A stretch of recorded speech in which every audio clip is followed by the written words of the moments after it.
Hello. വിവാഹം എന്ന മരണക്കിണി.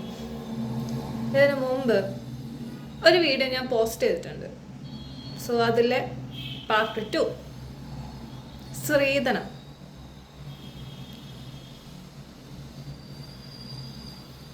സ്ത്രീധനം വാങ്ങിക്കുന്നതും കൊടുക്കുന്നതും തെറ്റാണെന്ന് നമ്മുടെ നിയമം തന്നെ പറയുന്നുണ്ട്, ഇല്ലേ? എന്നിട്ട് ഈ കൊടുക്കുന്നതിലും വാങ്ങുന്നതിലും എന്തെങ്കിലും ഒരു കുറവുണ്ടോ? ഇല്ല. മുൻപ് എന്ന് വെച്ച് കഴിഞ്ഞാൽ കുറച്ച് നാൾ മുമ്പ് ഈ പെണ്ണ് കാണാൻ വേണ്ടിയിട്ട് വീട്ടിലെ ആൾക്കാർ വരും. അവർ ആദ്യം വന്ന് ചായ എല്ലാം കുടിച്ച് കല്യാണം നടത്താമെന്ന് നിശ്ചയിച്ചു കഴിഞ്ഞാൽ അവർ ആദ്യം ചോദിക്കുന്നത് നിങ്ങൾ എന്ത് കൊടുക്കും, അല്ലേ? അങ്ങനെയാണ് ഞാൻ കണ്ടിട്ടുള്ളതാണ്.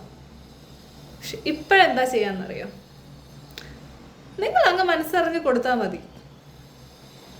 ഇതാണ് ഇപ്പോഴത്തെ ഡയലോഗ്. നിങ്ങൾ മനസ്സറിഞ്ഞ് കൊടുത്താൽ മതി, അത് ഞങ്ങൾക്കറിയാം നിങ്ങൾ കൊടുക്കുമെന്ന്. ഞങ്ങളായിട്ട് ഒന്നും ചോദിക്കുന്നില്ല. ഇതും സ്ത്രീധനം ചോദിക്കുന്ന രീതി തന്നെയാണ്. ഞങ്ങളൊന്നും ചോദിക്കുന്നില്ല, നിങ്ങളങ്ങ് മനസ്സറിഞ്ഞ് കൊടുത്താൽ മതി. ഞാൻ ഒരു കാര്യം ചോദിക്കട്ടെ, ഈ പെണ്ണിൻ്റെ വീട്ടിൽ നിന്ന് സ്ത്രീധനം കൊണ്ടുവരുന്നത് കണ്ടിട്ടാണോ ഈ ആൺകുട്ടികളുടെ കുടുംബം ജീവിക്കുന്നത്? അല്ലെങ്കിൽ അവരുടെ വീട്ടിൽ അടുത്ത് എന്താണ് നടത്തേണ്ടതെന്നുള്ളത് പ്ലാൻ തീരുമാനിക്കുന്നത് ആണോ?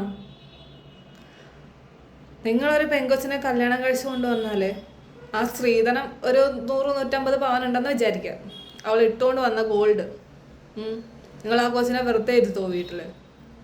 ഇത്രയും കൊണ്ടുവന്നിട്ടില്ലേ, നീ വീട്ടിൽ ഒരു പണി എടുക്കണ്ട, പൊന്നുമോൾ അവിടെ ഇരുന്നോ എന്ന് പറയൂ? ഇല്ലല്ലോ. ആ വീട്ടിൽ രാവിലെ മുറ്റം അടിക്കുന്നതനുസരിച്ച് അടക്കം അതിൽ തുടങ്ങി, മുറ്റം അടിക്കുന്നതിൽ തുടങ്ങി ആ വീട്ടിൽ ഓരോരുത്തരുടെയും ഡ്രസ്സ് വരെ നിങ്ങൾ ആക്കിപ്പിക്കും, ഇല്ലേ? ഇല്ലാന്ന് പറയാൻ പറ്റുമോ?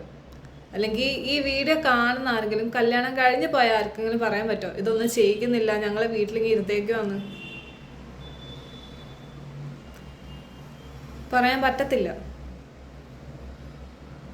ഇത് കഴിഞ്ഞ് ഒരു 1, 2, 3 പോട്ടെ, മാക്സിമം ഒരു 6 മാസം കഴിയുമ്പോൾ അമ്മായിയമ്മപ്പോര് തുടങ്ങും.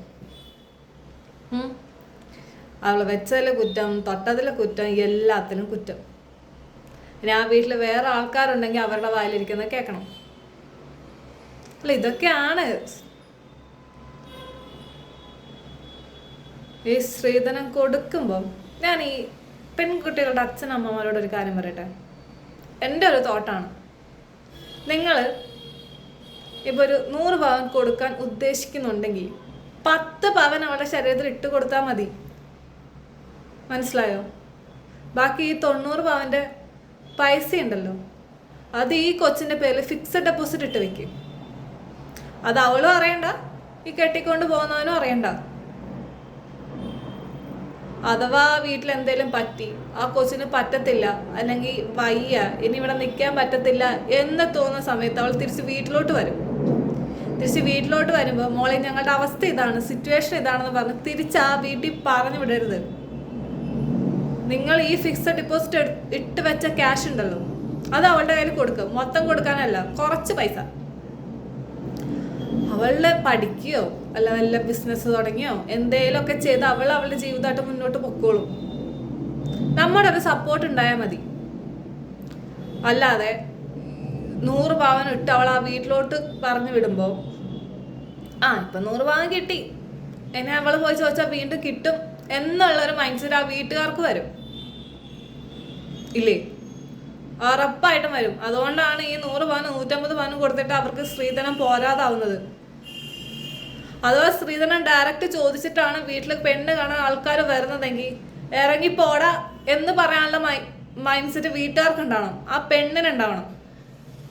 അല്ലാണ്ട് ഞാൻ സ്നേഹിച്ച ചെറുക്കനല്ലേ, അവൻ ഇത്രയും ചോദിച്ചാൽ കുഴപ്പമില്ല, നിങ്ങൾ കൊടുക്ക് എന്ന് പറഞ്ഞ് കെട്ടരുത്. കെട്ടിക്കഴിഞ്ഞാൽ ഈ കിട്ടിയതൊന്നും പോരാന്നുള്ള കാര്യം അവർക്ക് പിന്നെയും തോന്നും.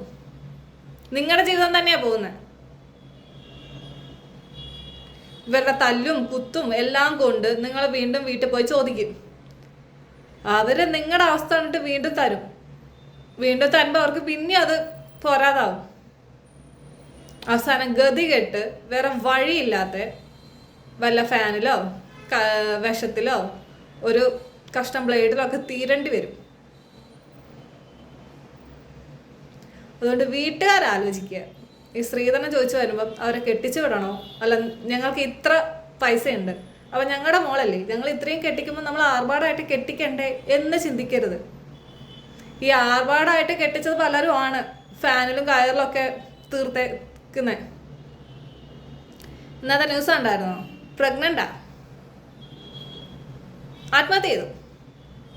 ആ കുഞ്ഞെന്ത് കഴിച്ചു? ആ ചെറ്റ ചെയ്ത പ്രവൃത്തിക്ക് അവൾ ആത്മഹത്യ ചെയ്തപ്പോൾ ആ കുഞ്ഞെന്ത് കഴിച്ചു? ഒന്നും അറിയാത്ത ആ കുഞ്ഞ് പോയല്ലോ.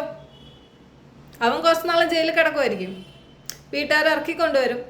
ഒരു 1-2 വർഷം കഴിയുമ്പം അടുത്ത പെണ്ണിനെ കണ്ടുപിടിച്ച് കെട്ടിക്കും. പോകുന്നത് ഈ പെൺപിള്ളേരുടെ വീട്ടുകാർക്കാ. അവര് വന്ന് പറയുമ്പോൾ അവസ്ഥയാണ്, നാണക്കേടാണ്, മാനക്കേടാണ്, നാട്ടുകാര്, കുടുംബക്കാര്, തേങ്ങാ കൊല. ഇവരൊക്കെ ആലോചിച്ചിട്ട് ഇവര് മോളവിടെ പിടിച്ച് നിൽക്കും. ഒരു 2-3 മാസം അല്ലെങ്കിൽ 1 വർഷം നിൽക്കും. അത് കഴിയുമ്പോൾ കയറിലോ എന്തെങ്കിലുമൊക്കെ അങ്ങ് തീർന്നു കഴിഞ്ഞിട്ടിരുന്നു കരഞ്ഞിട്ടോ നിലവിളിച്ചിട്ടോ കാര്യം ഉണ്ടാവില്ല. അതോർത്തോ. അത്ര എനിക്ക് പറയാനുള്ളൂ. ഇനി ഞാൻ ഇതൊക്കെ പറഞ്ഞു കഴിയുമ്പോൾ തോന്നും, ഇവളെന്തിനാ ഇങ്ങനെ പറയാൻ നിൽക്കുന്നത്? ഞങ്ങളല്ലേ, ഞങ്ങളുടെ മക്കൾക്ക് ഞങ്ങൾ എന്തെങ്കിലും കൊടുക്കുമല്ലോ. എനിക്ക് പറയാനുള്ളത് ഞാൻ പറഞ്ഞതേ ഉള്ളൂ. നിങ്ങൾ കൊടുക്കോ കൊടുക്കാതിരിക്കോ അത് നിങ്ങളുടെ ഇഷ്ടം. ഞാനിത് പറഞ്ഞാലൊന്നും സമൂഹം മാറത്തില്ല. പക്ഷെ പറയാൻ തോന്നി ഞാൻ പറഞ്ഞു. ഓക്കെ, അടുത്ത വീഡിയോ ആയിട്ട് വരാം. ടാറ്റ.